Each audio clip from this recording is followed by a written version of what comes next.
Hello and good morning, everyone. It's Michele Maher here, and I'm joined with Markus De Domenico. Thank you so much, Markus, for giving me your time to talk about these past, I guess we're at 7 months now that we've been dealing with everything, and just keeping a positive mindset, pivoting in your life and business as we've all had to do. So thank you, Markus. If you want to just let us know what a few things about you. Well, first of all, thanks, Michele, for asking me to come on. You're doing great work. You've done, I understand, over 100 episodes, which is phenomenal. That's a phenomenal reach out to the community, and good for you to do that in these really difficult times. And you've pivoted, as you say in your title of your episodes, you've pivoted to this, and it looks like it's been pretty seamless. So that takes a real pro. So first of all, congrats to that.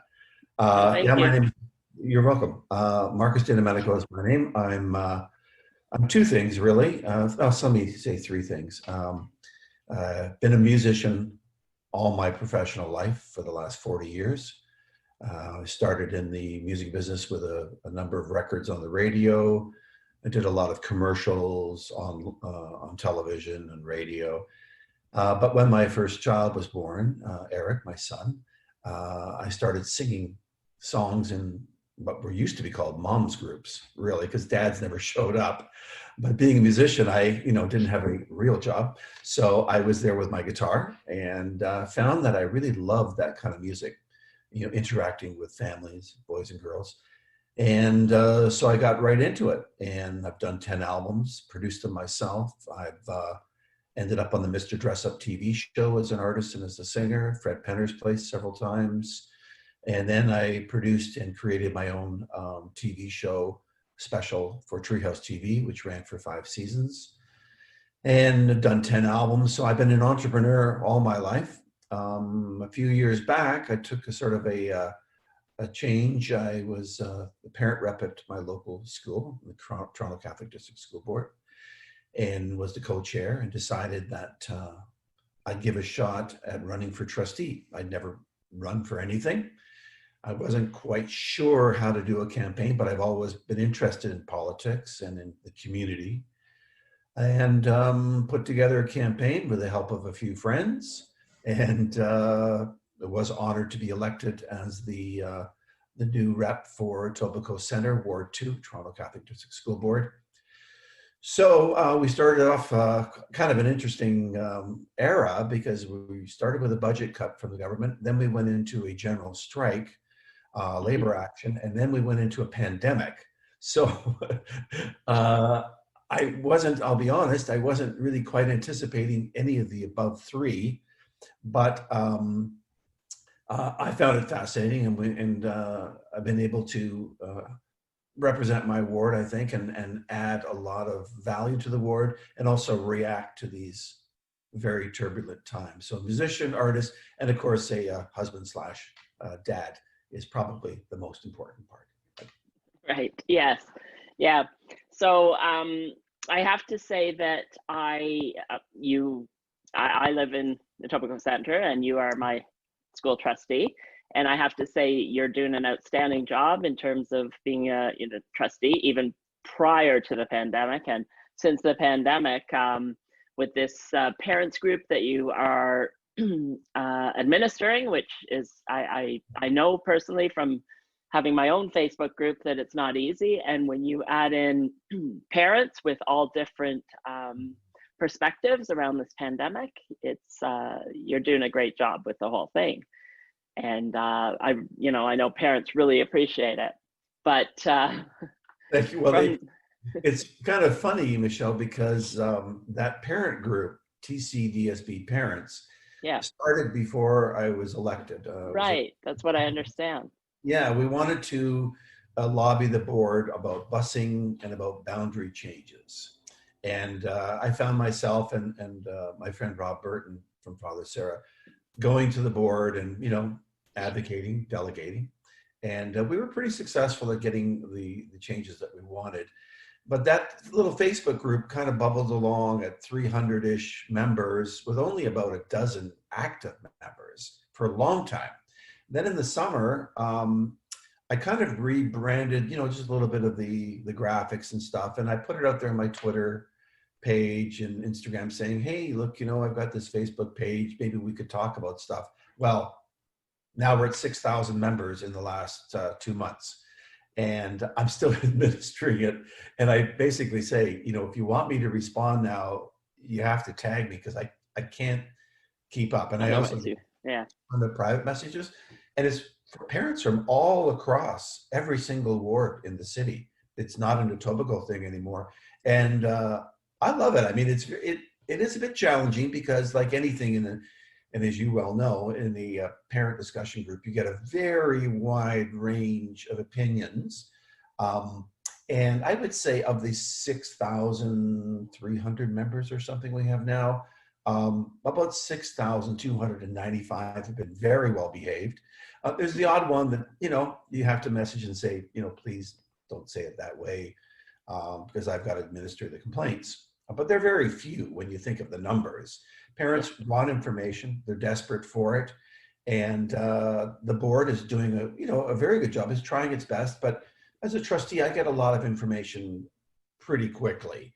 And I've always tried to be super transparent with everything I'm doing as a trustee. If I have an idea for a motion, I'll post it before the meeting. I'll post the result of it. Sometimes I'll post a video clip of it.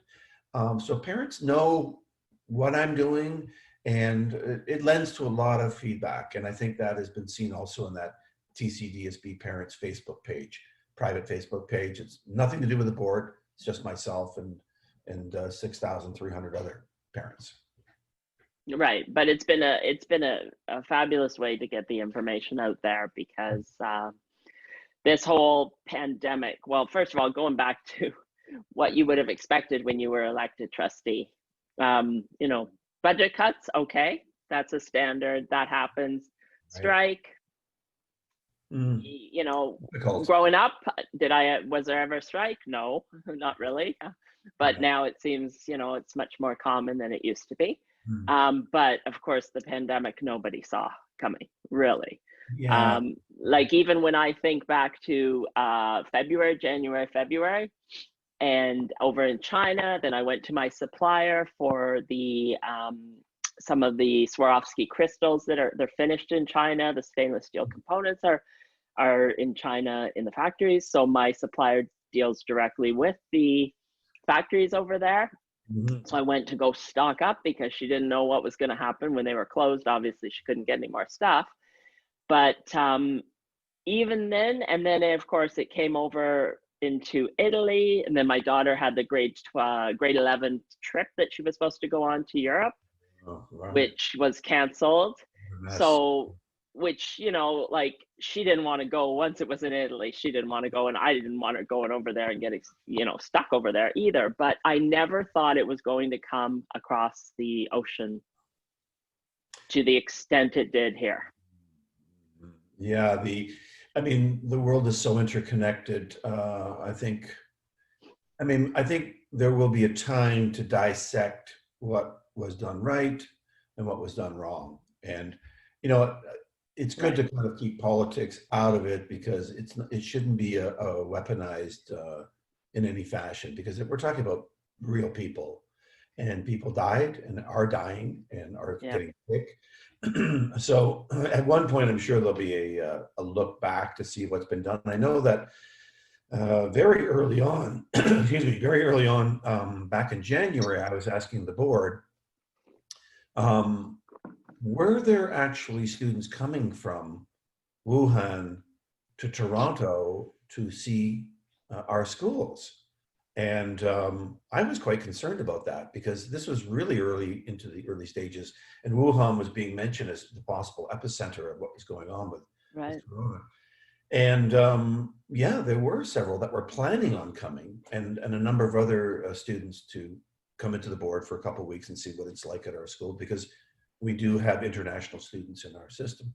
But that kind of all got shut down, fortunately, because of, you know, I think the board re-looked at what it was doing, and I was certainly an advocate for not allowing any international students into our system, certainly not into my ward, because I just thought it was too dangerous. And So, I mean, the board has been through just such a turmoil because the policies and approaches have changed at multiple levels of government. And to be fair to them, the information flow has changed and what we know about the virus and the spread. So the rules kind of keep shifting, and parents find that frustrating, and I totally get that.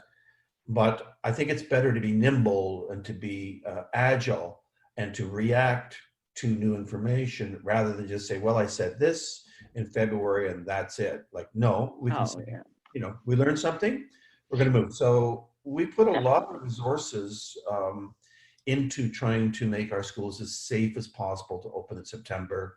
I've had a number of motions that I passed, $1 million for plexiglass in schools. The staggered start was one of my motions to, let individual groups start the first week. HEPA filters, just trying to reduce class sizes with the right amount of budget so that we had the budget to do it. We've never really had all the money that we need. But we've had, federal and provincial government have given us cash to hire more staff. But it's never really enough. If you're going to take a system with, 90,000 students in it and then say, well, only, as if it's 180,000 students, because now you're going to have half the class sizes. That's very, very, it's about 132 million is what we needed. That's a huge amount of money, and also a huge commitment to hiring staff on a long-term basis, because if you hire a full-time teacher, that's a 35-year commitment. But, we tried, and we've hired quite a few staff. We've hired a lot of caretakers. We spent a ton on supplies, PPE and supplies. But I would have liked more, and we still have a $90 million ask on the table at the ministry. But, we do our best, and I've seen such dedication from the principals, the teachers, VPs, the EAs, everybody has been so focused on pitching in, and because they understand it's about safety for boys and girls, and it's about safety for families, intergenerational families, and of course it's safety for the teachers and the staff working inside the building. So it's been a monumental effort, and I can only applaud the senior staff who just have worked endlessly on this, and also creating a virtual school with 25,000 students. That's a very, very, very large task. So it's not all gone right, but generally speaking, about 99.5% of the students have been placed and are in classes.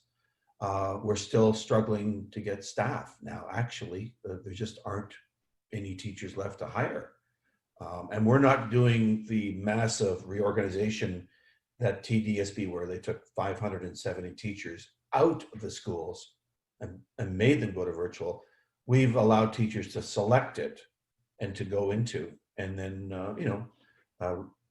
source it as much as we can through our long-term list also. Right. So 25,000 students are in the virtual. 25,000 currently. Now, Yeah. as of the next day or so, parents will have to Oh, right. if they're going to stay or not. And Right. I've been to all 13 of my schools, excuse me, and there's been a shift. Many of the schools say an equal number going in, going back the other way. However, there are some schools that are seeing a one-way flow from virtual back to in class. Now, it might be surprising seeing as the numbers have spiked, but I think also parents have seen that probably that their children want to be with their classmates, and perhaps because the school infection rate, even though every infection is terrible, it's extremely low when you think of the numbers. But your child's not a number. Your child is your child, and whenever parents ask me for an opinion, should I do this, should I do that, I always say you need to have a family conversation with your spouse or your partner, whoever, and with your child, certainly, most importantly with your child, and say, these are the options. This is what it will look like for one more term or not. What should we do as a family? And then make up your mind as a family and we respect that. If you want to go to virtual, you've got a school there. If you want to go back to class, there's always a school there. So, and you can move back within reason, but you can't have people constantly flowing willy-nilly around. That you can't staff. No, of course not. I mean, it's, as you say, it's the whole thing was a monumental task, really, when bringing all the kids, all the modifications to be done in school, and all the safety protocols, and then to do that whole set up the whole virtual school. It's huge. And going back to January, and when the strike was on, I think that was our concern with respect to the Europe trip. When we went and had a meeting, I remember the question was, oh, is it going to be canceled because of the strikes? And meanwhile, that was before the whole pandemic and everything. So to go from that whole situation with all the strikes right into the pandemic, well, first of all, in March break, and then everybody expected the kids to be home for March break. And then all of a sudden, right before, the NBA announces they're suspending the season, and everything's shutting down one after another. And I know for myself, I really got propelled into that whole black hole of fear. Just really, like I was living in a movie that I didn't know what was happening. And so much uncertainty was around. It was, I know for a lot of people, they took, a couple weeks at least to kind of just, I think in a fog, really. A lot of people were in a fog those beginning times. And then of course the school, I guess all the schools had to scramble and come together, figure out something when it was announced. Cause I guess schools were canceled until April 6th, they were supposed to come back on. And then of course we, at that point, realized it was not, a 2-week thing anymore. Yeah, my sense of it, and this is just a, excuse me, this is just a bit of a guess, is that the rolling cancellation, like, April this and that. Yeah. I think part of it was to not panic people. Right. Yes. And I'm just guessing. I don't have any inside information on this. No, I agree. Because it came from the province. But my sense was that, first of all, they were getting information that was changing daily. Yeah. Secondly, in March 13th, or what, I think that was the date, to say we're done till September, I think would have been a massive psychological blow to people, because as you just said, you went into that, darkness, and you're dealing with it, and you dealt with it. Well, there are still a lot of people that are, really having difficulty dealing with what's going on, because life is completely upside down. We've never seen this in our lifetimes and our grandparents' lifetimes, that the world is just changed just like that. Just like that, yeah. Just like that. There wasn't this big run up to it where we could all hunker down and say, okay, no, it was like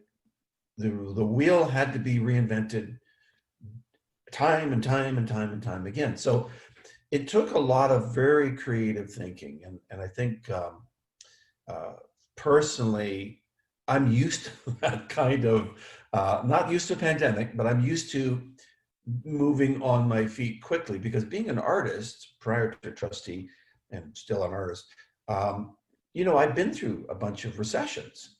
I've seen how business can collapse and how society changes quickly. And I think it makes you, a little bit more flexible on dealing with it, perhaps, because if you don't deal with it, you're in worse trouble. So you have to always remember, your customer and your relationship is the most important part of your business. It's about that relationship. I mean, there was an old story about a talent agent in New York who represented everybody, and when he was quite elderly, they said, well, you should write a book. You should, tell people how to be a talent agent, and you represented all these big stars. And he said, well, they couldn't write a book. There's just one word. it's relationship. And that's really what it is. It's about, and all the things that go with a relationship, the ethics of it, the empathy of it, the reaching out, the, fulfilling what you're supposed to do, being honest about it, being creative, offering something unique, all those things. But ultimately it comes down to a relationship between, one person to the other. Now, as a trustee, the relationship is, to my constituents and to their needs. And their needs are varied. I mean, you're going to get quite a lot of different opinions on what should be done. And being on the outside of it, sometimes it's difficult to understand how the wheels actually work. But I think for myself, as a trustee, I brought in this idea that I need a really strong relationship, not just with my constituents who elected me, but I need that relationship with all the other trustees and with the staff at the top that implement, operationalize the policy, and all the way down to every staff member. So when I walk into a school, for example, I'm usually speak to the secretarial staff first, then the principal, then we go for a walk. And one of the first people that I want to speak to, if I can, is the caretaker, because the caretaker sees everything in the entire building. And they have a lot of really good information. And plus, these days of COVID, it's super important. But, you want to have relationships with all these people. You want to be open and hear the good and the bad, not to take it personally, just how do we make it better? How can we work together as a partnership? And I say that even to my constituents. You have an issue, come to me and I'll partner with you to find a way, if I can, to solve it. But it shouldn't be a confrontational relationship, because that doesn't accomplish anything, And I think in business, and the board is just really a big business. It's an educational business. We have to respect our clients, and our clients are our families, our children and our parents. So we need to have a good communication and a good relationship with honesty and ethics involved all the time. Right. Yeah. Yeah. And this, I've seen that over the past 7 months, a lot of the people I know came forward, just reaching out to other people, just asking how are you doing, and just offering a lot of free webinars from all different topics, or just brainstorming, meetings or networking online, just coffee dates online, whatever. Just everybody was reaching out to really to support each other. And then we saw that from a lot of the community efforts, where people were buying the groceries for the people who shouldn't be going to the grocery stores and everything like that. So we really could see how we are all interconnected. I mean, really, the whole world is. Yeah. And everybody is, we're all the same, because it doesn't really matter who you are still susceptible to the virus, even if you're a billionaire. That's right. Money doesn't do you any good to, against this. So as well as the whole, and I guess going back to how it how it affected the whole global world with it just shows travel, the whole side of travel. We're all we're all traveling so much, and that's the difference. But what I have found too is with what a difference with social media, going through this pandemic with social media. Because even if you look back to SARS, when we went through, SARS was pretty bad in Toronto, but we didn't have the social media that we have now. And so some things have been so magnified during this pandemic, people's judgment and things like that. But the fact is that we can't change certain things, but we can have our own perspective on, and we can look to the things we can change and the things that we can control. The whole at the beginning, the fear all came out of feeling like we lost control as things changed so quickly. But the fact is, we really didn't have certainty and control. It was just perceived. You always think that you have you know, certainty, and that, you know, but tomorrow's never promised, as they say. That's right. So really it's coming back to thinking about what can I do, and what can I, you know, what can I do in this environment, as opposed to worrying about it and saying there's nothing I can do, so therefore I should just stay in Yeah. bed all day or something like that, you know? Right. And that would be, I mean, it, social media has a phenomenal role in how this pandemic has been dealt with, because people can share a lot of ideas, and a lot of great ideas, and some interesting different ideas. But I think back to what you said a few moments ago about, you know, how can you help people, people helping each other. That's one of the things I thought, if there's a silver lining in any of this terrible event, it's that we understand, and maybe we realize even more, how important we are in our own community, how we're a piece of that community. We're not an island. You know, not many of us lock our doors and don't go outside. We all interact in some way, and we're all very responsible now for how we interact, which is a new element to this whole thing. Before, we could just go out to the store, do whatever, da da da da da, and as long as you behaved, you know, doesn't really Right. matter. But now, you know, you've got to wear a mask, you've got to, you know, wash your hands, because you're responsible for, you know, older parents, you're responsible for, you know, neighbors who you could endanger with your behavior. So and also the positive thing too is I remember back in April, there were some elderly long-term residents on my street, small little street. And I was knocking on the door, you know, from a distance, and stepping back, and, you know, they were scared.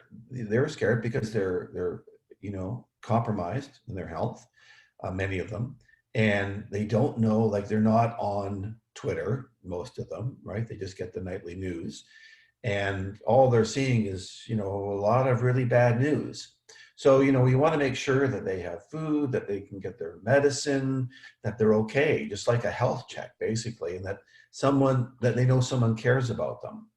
And if anything, I think that's the positive thing, where we realize that, you know, on one hand, we have all this social media connectivity with Twitter, Facebook, Instagram, etc. But it's really a disconnected world. That world is very, very disconnected. It's not a personal relationship. Personal relationship is asking someone, a person to person, do they need something? Do they need help? Do they just need someone to talk to? Do they have groceries? Um, are they feeling okay? You know, are you feeling all right? That you're not alone in this world. And social media and our devices really disconnect us in many ways. They're fantastic for information most times, but they're not a personal relationship.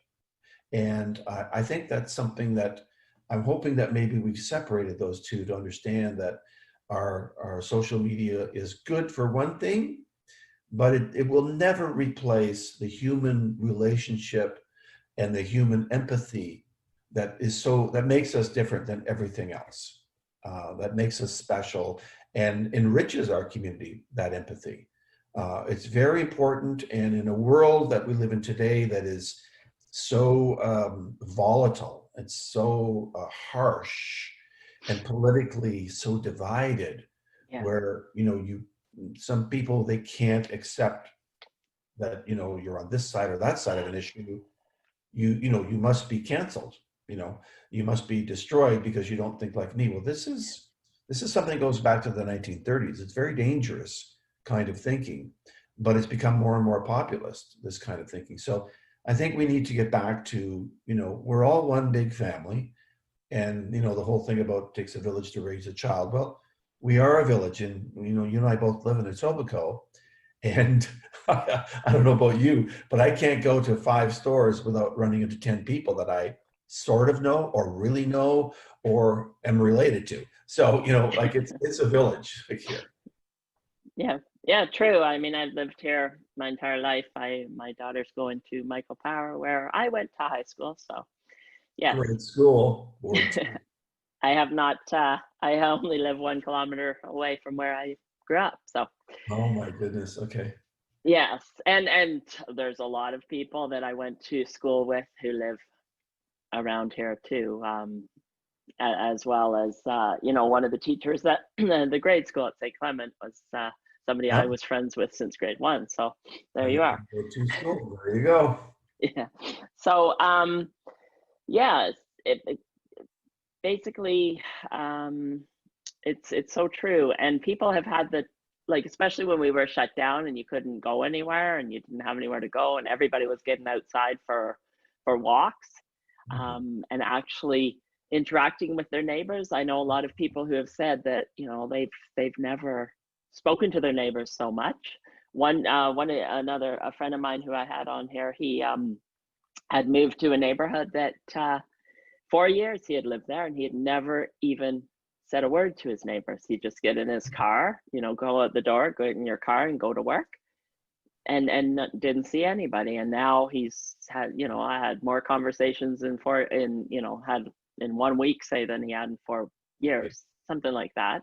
And also the families with the kids coming home and the kids staying home, Yeah. families have had a lot of time to reconnect and as well. And now I think it also gave us the chance to realize that time is so important, and how you spend your time is so important, because we can never get more time.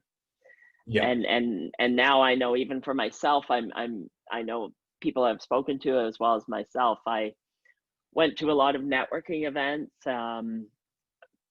meeting people for coffee and things like that, where there'd be a lot of driving involved. And now with this technology, going forward, I think it'll be, you know, I'll be more conscious of the decisions I make in terms of my time. Do I really have to drive, especially here, you know, it's terrible traffic in Toronto getting anywhere if you have to get to the other side of the city. Mhm. So yeah, I know a lot of people are really going to think about what they're spending their time on, and does it really serve them, and is it really helping them to become a better person? Yeah. And back to your comment about how time, you know, being so limited and you don't ever get it back. It really, it's so sad, really, when you think of the senior community who, first of all, were devastated by COVID. And then they know, like when you're 95 years old, you know, like, you know, time is extremely limited just by the nature of things. And that you can't, you know, get a hug, or you see someone Yeah, through, that's, or in some cases you wouldn't understand exactly what is going on in society, as well as your, you know, your granddaughter would understand. And you might get, you know, upset and lonely. And we have a huge senior population in Etobicoke. It's the highest, I believe, it's the highest percentage of seniors in any riding, Etobicoke Center, anywhere in Canada. across. Yeah, across the whole Oh, country. Yeah, yeah. oh, So I always felt for that, and just the fact that our children, you know, were kind of locked up in the house for months and months and months. I mean, I think back to late March and April, where, you know, we watched the entire Harry Potter series, and then we went to, you know, Lord of the Rings, and on, trying to do family things, you know, every night, so we didn't get detached from each other by being kind of, you know, locked down. It's a difficult thing. As humans, you know, we crave interaction with people, yeah, and not having it, or being in this very, very small circle, it's not really terribly natural for us, and not everybody does well with it. So when it came time for the choices to go back to school in my own family, my kids were like, absolutely, they wanted to go back, not even a question of it. Um, and that's how we've proceeded, and others have not, and that's fine. Like I said earlier, every family makes their own choice, but this has been an extremely difficult time, and a lot of changes. And some of those changes, like you were saying about meetings, I mean, I've done that a lot. uh, I go to the board meetings now.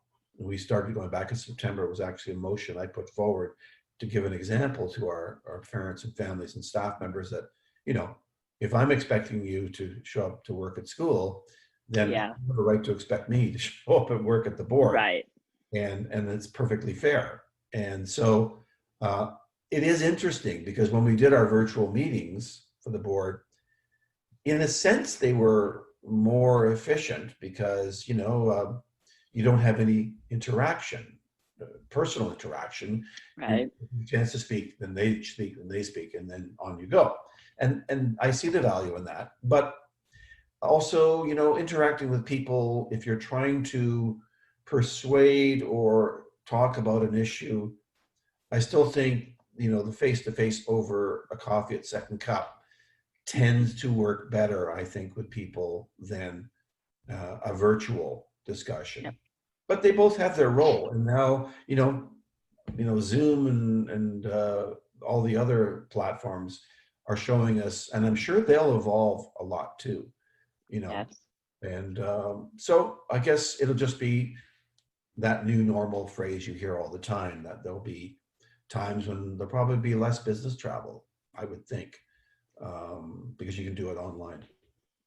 Yes, I would think so too. And one thing I have definitely, I would say, is that the corporations with employees working from home have really, they're getting a lot more out of their employees than probably before as well, because there is no, chit chat, as you say, or going down for a coffee or anything like that. And I know for some of the people who have had to come home to work, trying to separate that work from home has been a bit of a chore sometimes, because they're very tempted to, keep working late at night, or open your email on the weekend, Right. and things like that. So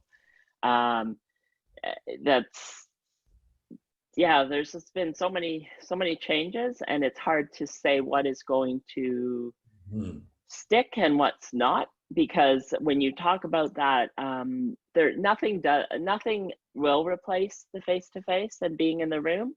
I know I've attended a few of the live events. Sorry, I mean previously live events that have now been online, and one of them was great, but it's still not the same as in person, no matter what. We need that in person, and that's why my daughter, she wanted to get back to school, even though it's only every other day for 2.5 hours, but she just wanted to get out there into like being around the kids her age again, and we, that's, as much as we can do this online, we all miss that, and I really, I feel terrible for the people who are alone, who are having to, tough. Yeah. When you spoke about conferences, it's interesting because I've been to quite a few, both as an artist and as a trustee, and I think actually more work gets done at the coffee break at a conference, where you meet people and you speak to them, and you hear, and you get to really know somebody. When you're sitting in a big room of, say, 500 people, and you listen to a speaker, that's very valuable too, especially if the speaker's great. It's a unique experience. But then you kind of break out and you have little groups discussions, and then you have like a coffee break or a lunch, and they move you around, so you sit with different people. I've always found that from a business perspective, I've probably made more business contacts at the break, in interacting with people. As far as kids going back to school too, even if it's for a couple hours in secondary, there's also the idea of having a structured day. Now, secondary has got an interesting structure. It's not as structured as elementary, because there's the day off to do asynchronous learning, but it's still a structure. When you're just at home and nothing's really happening, that's not a great structure I'm speaking for children now, not for parents. Exactly, right. So at the virtual school and at our in-class brick and mortars, there's a structure, and they have to attend, and they have to participate, whether it's virtual or not. They're doing it synchronous, and they're learning, and they're doing their assignments, and et cetera, and there's some give and take with the teacher, both of course in class and now virtually. So it's more what children thrive with. As much as they rebel against structure, they really need it. so they understand the parameters of how their day goes. If they don't, they could just aimlessly do basically nothing all day. And you know how time, you know, you Yeah, look at no, the phone, it's, you do this, and suddenly it's 4 o'clock, right? yeah, So you need a structure like we all do. And I think children, that's why many families now in Ward 2 in Etobicoke Center, we have a very, very high return rate to in class, very high. So there are some schools that are at almost 90% of the children returned. And I believe yeah, the lowest might be around 75. Now, other right. wards across the city, there are wards both in our Catholic board and in the TDSB, and there are schools that are like 40% returned. Oh, But the Etobicoke Center is an interesting community. It's rather homogenous in many ways. It has its unique features for sure, but the parents are, I think they believe that the system would work for them and that their children would thrive in that. And they've returned in droves and they continue to come back from the virtual. And I think if the numbers go down, I know they're frighteningly high right now. If they continue to go back down to where we were at, around 90 or 100 in a city of 2 or 3 million people, I think you'll see many more coming back. yeah. But if the numbers stay high, we're going to have that 25,000 sitting at virtual school still. Right. And then also we're going into winter too, and flu season and all that. So, That's right. but I've dropped my daughter off there up at the school, and I see all the kids outside. They're all wearing their masks, even outside, even when they're walking across to Tim Hortons. And it seems like they've done a great job in terms of being organized after at 11 o'clock when they're supposed to be leaving the school. Then I've seen the vice principal come out and just, making sure everybody's going home and everything like that. And it's, I think that, like you say, they need structure, the kids, but at the same time, I think adults do too, because even as somebody who's been working from home quite a number of years, I find if you get up and you get ready the same time every day, it puts some structure into, because you could be tempted again to sleep in and whatever. And I think it sets you up for a better, more productive day as well. And I think your point about the kids wearing their masks properly, there was a lot of anxiety about those kinds of measures. And I always thought that the children will adapt much better than some of the parents will adapt. True. Children, they're pretty good with taking instruction and following the rules because they usually admire their teacher. They look to their teacher for guidance and they understand that their teacher is doing the best thing for them. And we have little ones in kindergarten, 1, 2, and 3 that struggle a bit more. But I've been to the schools and it's not like they're being disciplined if they don't do something right. They're being educated. So I think there continues to be a debate about the mask. The way I kind of worked with it was, first of all, we follow Toronto Public Health. So I'm not going to argue with a doctor ever about the science of it. And people can go on with conspiracy theories as much as they want, but we follow Toronto Public Health. But what I did to try and help some of the parents was I introduced a measure where if they didn't want to wear the mask, that they could wear a face shield if they're in the younger grades, K to 3. Because, mask wearing, if you touch it and stuff, you're kind of, not helping the whole process. Whereas a face shield, you put it on, you probably won't fiddle with it quite as much as a mask. It's an alternative. And many kids are wearing them, but most kids are wearing the mask and they're getting through the day fine. They're not having all these very negative results that some people thought. But once again, it's a question of people expressing their views and their anxiety, and I understand that. On my Facebook page, one thing I did do was I did not allow, being the administrator, I just stop people from publishing articles from Florida and California and Italy about their local situations, because, you know, the United States handling of COVID has been very different than the Canadian experience for a number of reasons. It's Yes. become a political football down there. It's really not Yeah. so much here. And I think that speaks to us being Canadians. You know, like, we're much more empathetic in many ways. They're polarized down there, and I feel bad for that. But on the Facebook group, you know, I just said, I made it a rule. No one's publishing anything from that's not a local jurisdiction anymore, because it frightens people. And like I said, the experience in New York City is not the experience of Toronto at all, even though we're both big cities, not at all. And the same with Florida. You know, Miami is not Barrie. You know, this is ridiculous. So we have to, you know, keep it local and keep it rational, have a healthy discussion. There's nothing wrong with that. Have a healthy, you know, give and take. But ultimately, you know, we at the board, we have followed the guidelines for from Toronto Public Health, the hotspots, they've designated them. That's how we didn't politically interfere, you know, my school this, my school that. No, if your school is in that concentric circle that Toronto Public Health says, then you are at a certain level of, you know, being exposed to the virus, more or much less. So I've got a healthy mix. In the Etobicoke Center, we have 4 schools that are in the higher risk, and we have most of them are in the much, much lower risk. And the schools are in the higher ones because they're near a senior center that had a problem, and that's why. So, and we have to be, you know, cognizant of that and react that way.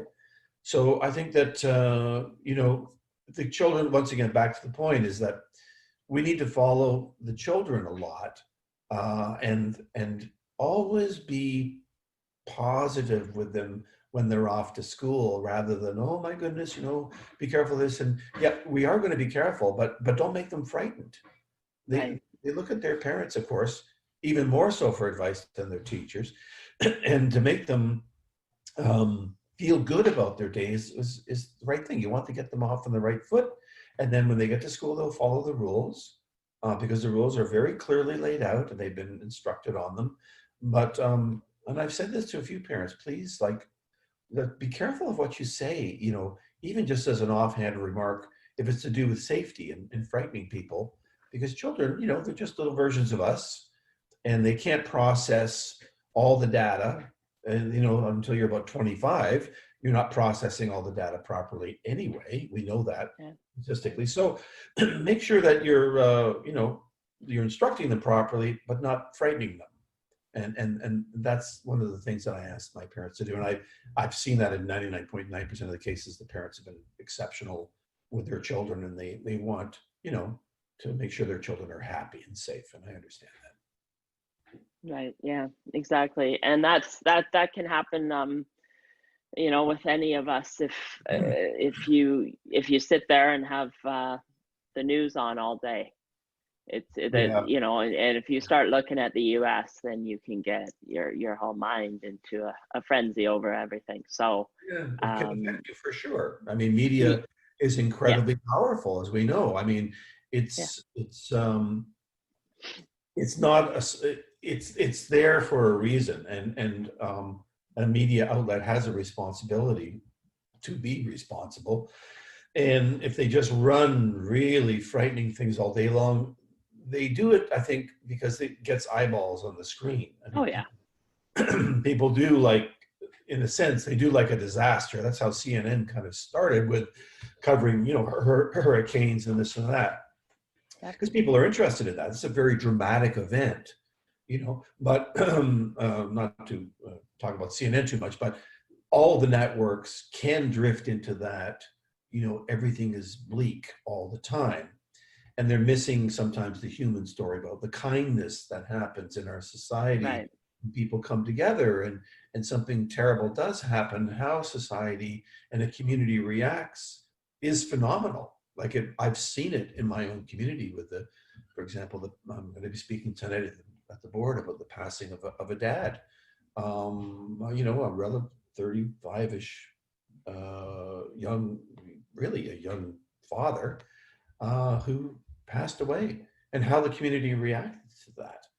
And it's a heartbreaking story, but it's also shows you how people come together in times of stress and duress, and how they join together and help out. Yeah, and there's been a lot of stories like that. Yeah. People coming together, supporting one another, supporting small businesses, Yeah. helping out, everybody offering help in whatever way to other people that are struggling. And so we've really seen a lot of that, as well as people, just pivoting in their business and to new opportunities. And there's this is our chance as well to create something new. Take the lessons that we've learned and create something new in so many areas, whether it be, the education system, the healthcare system, and the whole corporate system as well. So we really need to just look at the, the positives out of this, because we don't know, there's a lot of uncertainty, and we have to take it day by day, because we don't know what is happening in the future. But again, I think everybody involved has done a great job handling something that we've never seen before. Yeah. All right. Well, thank you so much for your time, Markus. It's been great talking to you about everything, and I wish you all the best, and stay safe and healthy. Thank you, Michelle. It's it's a really a fun and great discussion with you, and I hope that parents and families and whoever's joining in sees that from your perspective as an individual business person, and how you work and how you relate to your customers and to your customer base and public at large, and how we do even in as public officials with our school board, trying to make our schools safe and take care of our children and our families. And thank you for inviting me today. Thank you. All right. Bye, everybody.